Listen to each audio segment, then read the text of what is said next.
后来继续要来讲振兴3倍券的方案，摆渡电商就是袂当摕这个券去买网络顶底卖的物件。问题是有部分开店的店家嘛会架设网络卖因的产品，这种的会使哩无？经济部本地计划是要认这个统一编号，但是尾也发现不可行，即摆要改做要认平台。另外包括艺文馆、体育馆甲旅游馆，网络顶嘛拢咧卖啊，安尼这会使哩无？讲这个部分，就由文化部甲教育部来认定，提出着名单。若是无伫咧名单内，共款袂当用3倍券。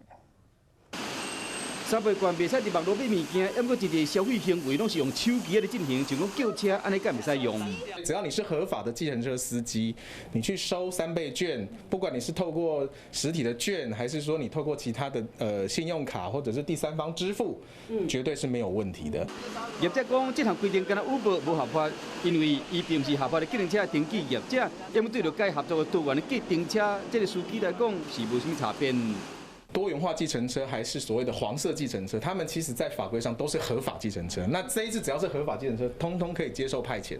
本来经济部规划讲是以消费点头的统一编号来分辨讲敢是网络的商店，不过后来讲认为这个统一编号不可行，改做认平台。目前讨论是讲买物件网站袂使，不过像艺文的表演会使伫线上买票体育活动支持国内比赛，旅游网站买票来支持国内旅游，改做由文化部、教育部来认定。这部分也咧讨论，某订房业者表示讲，受到疫情影响，订房量差有够济。以今年3、4月份来讲，台湾的订房量就差7、8成，完全无国际订房，所以讲唔是所有的电商拢得利。希望讲和订房的民俗业者嘛会使用，不过这个细节就要等主管机关公布认定。